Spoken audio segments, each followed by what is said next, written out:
27, 28, 29 জানুৱাৰী 2023 তাৰিখৰ অধিৱেশনৰ কাৰণে আমাৰ অলৰেডি লাইকোটা স্থাপন কৰা হ'ল আৰু এই চেনেলকেইটাৰ জৰিয়তে মই সকলো আমাৰ তাইত বংশাৱলীক অনুৰোধ জনাওঁ যে এই অধিৱেশনৰ সকলোৱে সহায় সহযোগিতা কৰি আগন্তুক অধিৱেশনখন সাফল্যমণ্ডিত কৰিব বুলি সকলোকে অনুৰোধ জনাইছোঁ।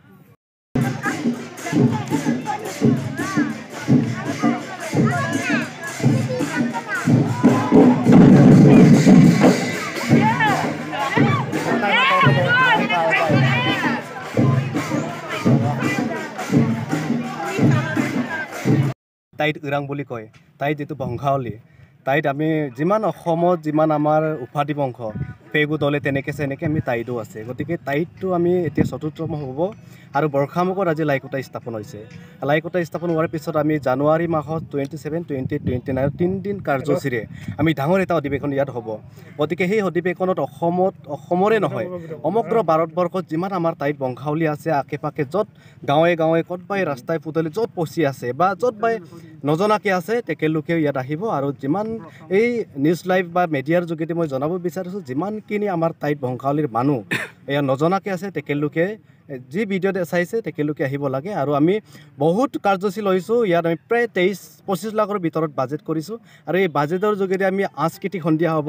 আমাৰ তাত বংশাৱলীৰ যিমানখিনি শিল্পী আছে বা গায়ক আছে তেখেতলোকক গোৱাব আৰু গুমৰাগ বা যিকোনো নৃত্য প্ৰতিযোগিতা গুমৰাগেই হওক ভালকৈ যদি বাঁহী বাদক তেনেকুৱা ধৰণৰ বহুত ভাল কাৰ্যসূচী আমি হাতত লৈছোঁ। গতিকে এই হাতত ল'বলৈ যাওঁতে আজিৰে নহয় বহুত 1993 আমি বংশাৱলী স্থাপন কৰিছিলোঁ, মানে আমি জন্ম কৰিছিলোঁ, কিন্তু 93 পৰা আৰম্ভ কৰি বৰ্তমানলৈকে 3বাৰ হৈছিলে, 3বাৰো কিন্তু ভালকৈ আমি কৰিব পৰা নাই। যে এতিয়ালৈকে আমি যিমান চিক্কান বুলি এটা আমাৰ তাই বুৰঞ্জী আমি লিখি উলিয়াইছোঁ, এই বুৰঞ্জীত আমি প্ৰায় 34,000 আমাৰ পপুলেশ্যন আছে, প্ৰায় 40,000 মান হ'বগৈ আমাৰ তাইত বংশাৱলী। গতিকে এই চিক্কানৰ যোগেদিও জানিব লাগে আৰু চিক্কানক ময়ো অলপ হেল্প কৰিছোঁ। গোটেইখিনি একেলগে হ'লোঁ তাইত স্ত্ৰীটো লিখিছোঁ, আমাৰ তাইতৰ স্ত্ৰী। এইটো মিচিং বানেকেবাঙতে এইটো প্ৰয়োজন হ'ব যে মিচিং বানেকেবাং অক্টোবৰ 2024 চনত হ'ব। গতিকে বানেকেবাঙৰ নিৰ্দেশ মৰ্মে এইটো আমি জমা দিব লাগিব, তাৰপিছতে মিচিং জাতিৰ বুৰঞ্জী নিৰ্মাণ কৰা হ'ব বা উলিওৱা হ'ব। সেইকাৰণে আজি ইমানখিনি মানুহ আহিছে যে লাইকোটা স্থাপনত। গতিকে আমাৰ এই গুণাসতী অঞ্চলৰে নহয় অৱনৰী অঞ্চলৰে নহয় অসমৰ বিভিন্ন প্ৰান্তত জোনাই ধেমাজি যিমান আছে মাজুলীৰ আদি কৰি জীয়াবৰলী আদি কৰি বিভিন্ন প্ৰান্তৰ গুৱাহাটীৰ আদি কৰি বা ভাৰতবৰ্ষৰ অন্যান্য প্ৰান্তৰ পৰা প্ৰায় 5জন বা অৰুণাচলৰ পৰা 5জন এনেকৈ আহিছে। আৰু আমাৰ মিচিং ভাষাত নিবু বা মিবু বুলি কোৱা হয়। অৰুণাচলৰ আমি যিমান বিশিষ্ট অতিথি হিচাপে অৰুণাচলৰ যিমানখিনি আমাৰ তাইত বংশাৱলী বা অৰুণাচলৰ যিমান ঐতিহাসিক বা হিষ্ট্ৰীৰ যি তাইত বুৰঞ্জীৰ ইতিহাস জনা মানুহ আছে। গতিকে আমাৰ যিটো তাত অৰুণাচলত পাছিঘাটত যিমান তাইত বংশ আছে তাত ভালকৈ জনা মানুহক আমি বিশিষ্ট অতিথি হিচাপে আমি আমন্ত্ৰণ জনাম। তাৰ কাৰণে এতিয়া আমি কাম কৰি আছোঁ যে কাক জনালে ভাল হ'ব, এজন বা দুজনক ভালকৈ ইয়াত বক্তা হিচাপে আমন্ত্ৰণ কৰিম। আমি সকলো তাইত বংশে কথাবিলাক ভালকৈ অৱগত কৰিব, এইকাৰণে আমি এইটো প্ৰস্তুতি লৈছোঁ।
বিশিষ্ট অতিথি হিচাপে আমি এতিয়ালৈকে ফিক্স কৰা নাই বাৰু কিন্তু আমাৰ হেৰিৰ তাইত বংশৰ প্ৰতিষ্ঠাপক সভাপতি গজেন তাইত আৰু ডক্টৰ বিদ্যেশ্বৰ তাইত আৰু আমাৰ মিচিং আগম কেবাঙৰ সভাপতি গোবিন তাইত প্ৰাক্তন মিচিং ইহঁতৰ এইকেইটাও থাকিব লগতে আমাৰ এইটো সকলোকে এইকেইটাক মই অনুৰোধ জনাইছোঁ আৰু আহিবৰ কাৰণে। এখন অধিৱেশন কিমানতম হ'ব?